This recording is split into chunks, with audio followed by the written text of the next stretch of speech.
ಯಾತಕ್ಕೆ ಇಷ್ಟೊಂದು ತರಾತುರಿಯ ಕೆಲವು ನಿರ್ಧಾರಗಳನ್ನು ಕ್ಯಾಬಿನೆಟ್ನಲ್ಲಿ ತೆಗೆದುಕೊಳ್ತಕ್ಕಂಥದ್ದಕ್ಕೆ ವಿದ್ಯುತ್ ಶಕ್ತಿ ವೇಗದಲ್ಲೇ ಹೊರಟಿದ್ದೀರಿ. ವಿದ್ಯುತ್ ಶಕ್ತಿಯ ವೇಗದಲ್ಲಿ. ಸಿದ್ದರಾಮಯ್ಯನವರೇ, ನಿಮ್ಮನ್ನು ಕೇಳಲಿಕ್ಕೆ ಬಯಸ್ತೀನಿ. ಇವತ್ತು ಹಲವಾರು ಪ್ರಕರಣಗಳಲ್ಲಿ FIRಗಳನ್ನು ಹಾಕಿಸಿ ಯಾರೋ ದೂರು ಕೊಟ್ಟ ತಕ್ಷಣ ಬಂಧಿಸ್ತಕ್ಕಂಥ ಒಂದು ಪ್ರಕ್ರಿಯೆಗಳನ್ನು ಈ ಸರ್ಕಾರದಲ್ಲಿ ನೀವೇನು ಮಾಡ್ಕೊಂಬಂದಿದ್ದೀರಿ. ಈಗಿಲ್ಲಿ ಕೂತಿದ್ದೇವೆ ನಾವು ನೀವು ಎಲ್ಲ.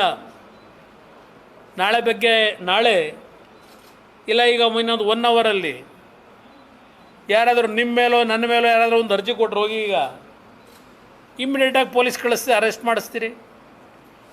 ಈ ಒಂದು ಹೊಸ ರೀತಿಯ ಕಾನೂನು ವ್ಯವಸ್ಥೆ ಈ ರಾಜ್ಯದಲ್ಲಿ ತಂದಿದ್ದೀರಿ. ನಿಮ್ಮ ಪ್ರಕರಣದಲ್ಲಿ ನ್ಯಾಯಾಲಯ ಸೂಚನೆ ಕೊಟ್ಟ 48 ಗಂಟೆ ಆದರೂ FIR ಹಾಕಲಿಲ್ಲ.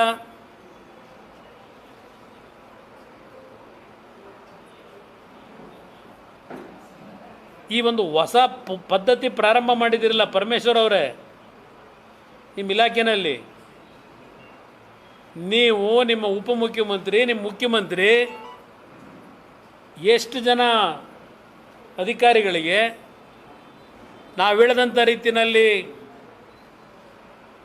ಕೆಲವು ವ್ಯಕ್ತಿಗಳನ್ನು ಇವತ್ತು ರಾಜಕೀಯವಾಗಿ ಮುಗಿಸ್ತಕ್ಕಂಥದ್ದಕ್ಕೆ ಎಷ್ಟು ಶ್ರಮ ವಹಿಸಿ ನೀವು ಕೆಲಸ ಮಾಡ್ತೀರಿ.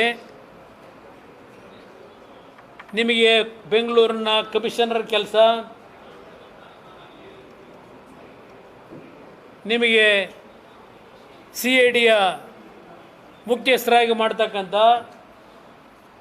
ಸ್ಥಳ ನಿಯುಕ್ತಿಯನ್ನು ಮಾಡಿಕೊಡ್ತೀವಿ ಅಂತ ಹೇಳಿ ಎಷ್ಟು ಜನಕ್ಕೆ ಮಾತು ಕೊಟ್ಟಿದ್ದೀರಿ. ಈಗ ಎಷ್ಟು ಜನಕ್ಕೆ ಮಾತು ಕೊಟ್ಟು ಯಾರ್ಯಾರ ಕೈಲಿ ಏನೇನು ಮಾಡಿಸ್ತಾ ಇದ್ದೀರಿ.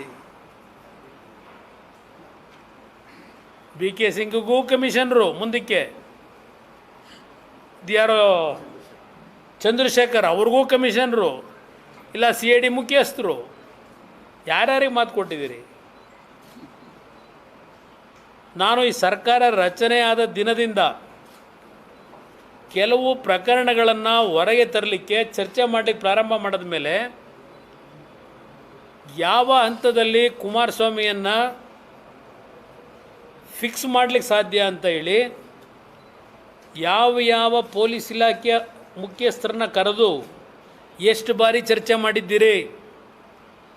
ಈಗೇನೋ ಸ್ವಲ್ಪ ತಾಯಿ ಚಾಮುಂಡೇಶ್ವರಿ ಮೇಲೆ ಸ್ವಲ್ಪ ನಂಬಿಕೆ ಬಂದು ಪ್ರತಿನಿತ್ಯ ಹೋಗ್ತಾ ಇದ್ದೀರಿ. ಈಗ ತಾಯಿ ಚಾಮುಂಡೇಶ್ವರಿ ನೆನ್ಕೊಂಡು ಮೈಸೂರಿಗೆ. ನಿಮ್ಮಲ್ಲಿ ಆತ್ಮಸಾಕ್ಷಿ ಅನ್ನೋದಿದ್ದರೆ ಹೇಳಿ, ಕಳೆದ 1 ವರ್ಷದಲ್ಲಿ ನಾನು BJP ಜೊತೆ ಸಂಬಂಧ ಬೆಳೆಸ್ತಕ್ಕಂಥದ್ದಕ್ಕಿಂತ ಮುಂಚೆ ನಿಮ್ಮ ಸರ್ಕಾರದ ವಿರುದ್ಧ ಗದಾ ಪ್ರಾರಂಭ ಮಾಡಿದಂಥ ದಿನದಿಂದ ಎಷ್ಟು ಚರ್ಚೆಗಳನ್ನು ನಿಮ್ಮ ಅಧಿಕಾರಿಗಳ ವ್ಯಾಪ್ತಿನಲ್ಲಿ ನಿಮ್ಮ ಮಂತ್ರಿಗಳು ನೀವು ಸೇರಿ ಮೀಟಿಂಗ್ಗಳು ಮಾಡಿದ್ದೀರಿ.